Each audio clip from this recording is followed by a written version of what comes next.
Однажды рано утром Джон гулял в лесу возле своей хижины. Внезапно он остановился. В округе раздался пронзительный вой. Он поставил походное снаряжение и медленно подошел ближе, чтобы заглянуть в подлесок. На поляне он столкнулся с огромным лесным волком. Его ноги, казалось, попали в ловушку, и он попытался освободиться. Но потом он, казалось, сдался и снова лег. Волк выглядел усталым, словно потерял всякую надежду. Джон был потрясен. Он хотел помочь животному. Но, подойдя ближе, он испугался и попытался натянуть цепи. Волк зарычал, и его волосы встали дыбом. Но больше от страха, чем от реального гнева. Джон попятился, не желая рисковать навредить себе. Но тут он заметил то, чего не ожидал.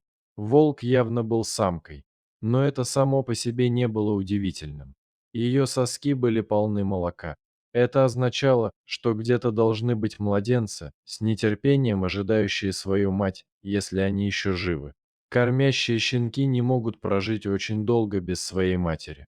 Если Джон хотел воссоединить щенков с их матерью, ему нужно было действовать быстро. Но он не мог приблизиться к животному, не опасаясь, что волк причинит ему боль. Потому что дикое животное было непредсказуемо в такой стрессовой ситуации. Волк почти умирал. Похоже, она потеряла много крови из-за травмы ноги. Если его оставить в покое, это будет верная смерть. Джон не хотел, чтобы это зашло так далеко. После всего, что он уже испытал в своей жизни, он стал человеком, который никогда не сдается. Он также не был готов отказаться от этой умирающей волчицы. Он знал, что каждая потерянная секунда может означать, что ни эта волчица, ни один из ее детенышей не выживут. Он должен действовать сейчас. Не зная, как вытащить волчью ногу из капкана, Джон набрался храбрости. Он нежно коснулся ее лапы. К его удивлению, она не ответила. Она уже совсем ушла. Это было сейчас или никогда. Он осторожно держал голову волка одной рукой. Другой рукой он нажал кнопку на ловушке, чтобы освободить ее. Но она не открылась. Она застряла. Он также был согнут, что, вероятно, и произошло, когда волк попытался убежать. У Джона не было времени думать. Он схватил камень и нажал кнопку открытия ловушки. Он хлопал по ней, пока она не открылась. Потом он изо всех сил поднял волчицу на плечо и потащил ее к себе в хижину. Это было всего в нескольких сотнях метров, но это все равно заняло у него почти час. Он поставил волка у камина. Она была полностью переохлаждена. Когда дом прогрелся, он смог увидеть раны волка, которые он очистил и обработал своей аптечкой. Джон получил медицинское образование и точно знал, что делать. Ее нога была повреждена, но, к счастью, не сломана. Если бы он ждал дольше, она бы точно лишилась ноги. Теперь он только надеялся, что сможет вовремя спасти ее жизнь. Она потихоньку начала подавать признаки жизни. Когда она снова зарычала на него в первый раз, он понял, что с ней все будет в порядке. Она нуждалась в нем, чтобы исцелиться, но она не хотела, чтобы он подходил к ней слишком близко. Зная, что она в конце концов проснется, Джон решил вывести ее из дома на крыльцо. После того, как он позаботился о волчице, и она почувствовала себя лучше, он отправился на поиски щенков. Но где же Джон мог вообще найти берлогу с волчатами? Детеныши не могли быть слишком далеко, потому что волчица не уходит далеко от своих детенышей. Из-за его прошлого в канадских вооруженных силах у него было много знаний о выживании. Ему придется использовать все свои навыки, чтобы спасти младенцев. Он обыскал местность в поисках подсказок и, наконец, нашел то, что искал. После долгих поисков кое-что попалось мне на глаза. Он был спрятан, но в земле была дыра. Надеюсь, это была та самая пещера, которую он искал. Единственная проблема теперь заключалась в том, чтобы вывести волчат. Их приучили оставаться дома, пока они не услышат свою мать, даже если это может означать их смерть. Джон был полон решимости сделать все возможное. Он попытался изо всех сил, зовя волка. Ничего не произошло. Он попытался снова. Но все равно ничего.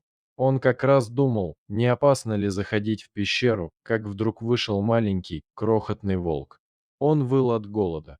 Вероятно, это была одна из главных причин, по которой он рискнул выйти наружу, не услышав голоса своей матери.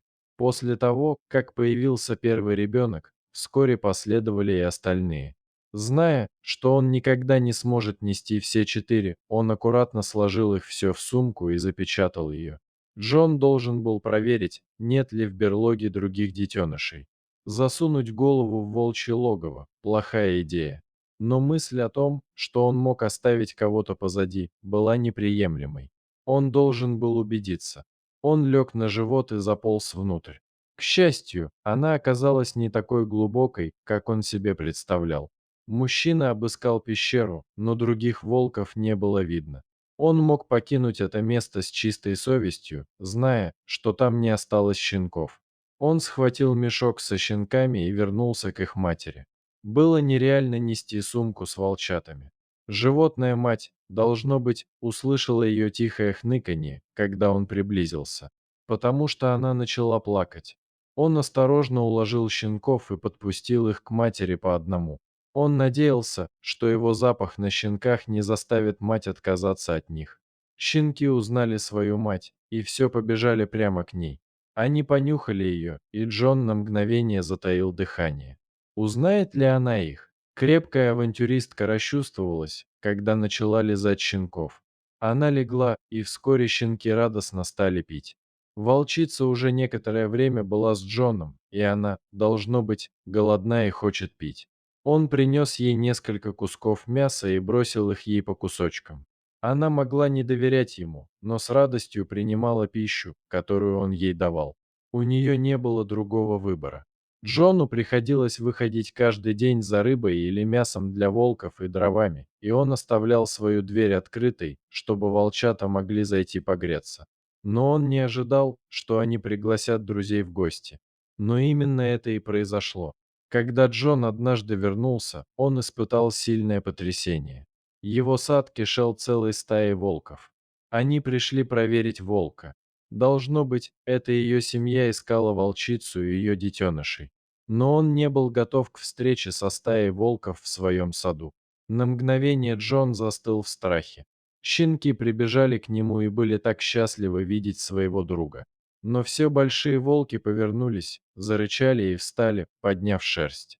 Похоже, они были готовы к атаке. Внезапно один из волков громко залаял. Это была волчица, которой помог Джон.